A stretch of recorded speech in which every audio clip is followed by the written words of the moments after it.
Hello! Welcome back to my channel. ఈరోజు నేను చూపించబోయే రెసిపీ వచ్చేసి గుత్తి వంకాయ కూర అండి. అది కూడా ప్రెషర్ కుక్కర్లో చేస్తున్నాను.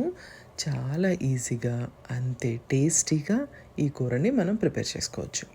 దానికి గుత్తి వంకాయలు చక్కగా ఘాట్లు పెట్టుకుని నీళ్ళలో పెట్టుకుంటాం. ఇప్పుడు మసాలా ప్రిపేర్ చేస్తున్నామండి. ప్యాన్ పెట్టుకుని స్టవ్ ఆన్ చేసుకొని ఒక 2-4 ఎండుమిరపకాయలు, ధనియాలు 1½ స్పూన్ వేసుకొని, 1 ఇంచు చింతపండు వేసుకోవాలండి కంపల్సరీ. ఒక చిన్న కప్పు వేరుశనగపప్పులు, దాంతోపాటే 1 స్పూను జీలకర్ర. అస్సలు మర్చిపోకుండా చిటికెడు మాత్రమే మెంతి గింజలు వేసుకోవాలి. ఇవన్నీ వేసుకున్న తర్వాత ఆయిల్ వేసుకుని ఒకే 1 స్పూను చక్కగా ఫ్రై చేసుకోవాలి. మనకి మాడిపోకుండా పల్లీలు వేగేంత వరకు ఫ్రై చేసుకోవాలి. ఎప్పుడైతే మంచిగా స్మెల్ వస్తుందో, మంచిగా వేగిపోతాయో అప్పుడు ఒక 2 స్పూన్లు నేను నువ్వులు యాడ్ చేశానండి. టేస్ట్ చాలా బాగుంటుంది.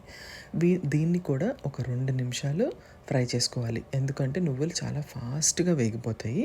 దగ్గరుండి జాగ్రత్తగా మనం వేయించుకోవాలి. 2 నిమిషాలు అయితే సరిపోతుంది. ఈలోపు నేను ఒక మీడియం సైజు ఉల్లిపాయ తీసుకుని దాన్ని స్లైసెస్ లాగా కట్ చేసుకున్నానండి. కట్ చేసుకొని అది కూడా ప్యాన్లో వేసేసుకుంటాను. ఉల్లిపాయ నుంచి కొంచెం చెమ్మ వస్తూ ఉంటుంది కాబట్టి పల్లీలు కానీ, నువ్వులు కానీ ఇంకా ఏవి మాడవన్నమాట. అందుకనే డైరెక్ట్గా దాంట్లోనే వేసేసుకోవచ్చు. ఆ తర్వాత నేను మళ్ళీ అంతే మీడియం సైజు ఒక టొమాటో కూడా వేసుకుంటున్నానండి. చిన్నదైనా కూడా పర్వాలేదు, స్లైసెస్గా చేసుకొని వేసేసుకొని మూత పెట్టేసుకోవాలి. టొమాటో మెత్తబడేంత వరకు వేయించుకుంటే సరిపోతుంది, అంతకుమించి అక్కర్లేదు. ఎప్పుడైతే మనం మూత తీసుకుని చక్కగా అది ఆవిరికి ఉడుకుతుంది కదా, ఉల్లిపాయ, టొమాటో ఇవన్నీ ఎప్పుడైతే మెత్తగా అవుతాయో అప్పుడు మనం స్టవ్ కట్టేసుకొని దీన్ని కొంచెం సేపు చల్లారనివ్వాలి. ఇది మాత్రం కంపల్సరీ. మీరు రోల్లో రుబ్బుకుంటారో, మిక్సీలో రుబ్బుతారో ఈ మసాలా పేస్ట్ని, నేనైతే మిక్సీలోనే రుబ్బుతున్నాను. చక్కగా ఇది జార్లోకి వేసేసుకుంటాను. ఇవన్నీ వేసేసుకుని మంచిగా దీంతో పాటే నేను వేరే మసాలాలు కూడా వేసేస్తాను. దాని తర్వాత ఇంకెప్పుడు వేయమన్నమాట. ఫస్ట్ దీనికి చిటికెడు పసుపు వేసుకుని 1 స్పూను అల్లం వెల్లుల్లి పేస్ట్ అయితే సరిపోతుందండి. ఇప్పుడు దీంతో పాటు కొంచెం గరం మసాలా, వీటిలంతటికీ సరిపడినంత ఉప్పు, ఇవన్నీ వేసేసుకొని ఒక చిన్న ముక్కండి బెల్లం, చాలా బాగుంటుంది, కంపల్సరీ వేసుకోండి. దీన్ని చక్కగా మనము మరీ మెత్తగా కాదు, మరీ పేస్ట్ లాగా కాకుండా మధ్యలోకి రుబ్బుకోండి. ఈ మసాలాని గుత్తి వంకాయల్లో స్టఫ్ చేసుకోవాలనుకునే వాళ్ళు స్టఫ్ చేసుకోండి.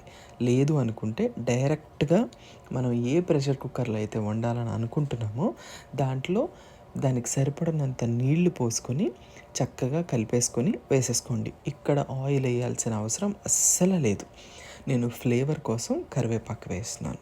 వేసేసి నీళ్ళల్లో నానబెట్టానని చెప్పాను కదా, గుత్తి వంకాయలు ఘాట్లు పెట్టుకుని అవి ఈ కుక్కర్లోకి వేసేస్తున్నాను.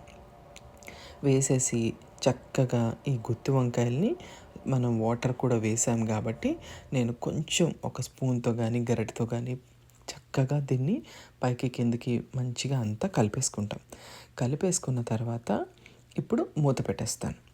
మూత పెట్టేసి చక్కగా మీడియం ఫ్లేమ్లో పెట్టి ఒక్కటే విజిల్ రానివ్వండి చాలు. ఆ తర్వాత న్యాచురల్గా దానికి ప్రెషర్ రిలీజ్ అయిపోతుంది. దానంతట అదే ప్రెషర్ రిలీజ్ అయిపోయిన తర్వాత మనకు ఓపెన్ చేసి చూసుకుంటే గుత్తి వంకాయ కూర రెడీ అయిపోయినట్టే. ఇక్కడ ఒక్కసారి మీరు కొంచెం సాల్ట్ చెక్ చేసుకోండి, అంతే. చాలా ఈజీగా, చాలా టేస్టీగా ఈ గుత్తి వంకాయ కూర రెడీ అయిపోతుంది. ఇది మనకి చక్కగా ప్లెయిన్ రైస్లోకి కానీ లేదా చపాతీల్లోకి కానీ ఈ కూర చాలా అంటే చాలా టేస్ట్ బాగుంటుంది. అప్పటికప్పుడు అనుకుని కూడా చేసేయచ్చు. మీకు ఈ రెసిపీ నచ్చినట్లయితే నాకు కమెంట్ సెక్షన్లో చెప్పండి. Thank you so much for watching. Bye.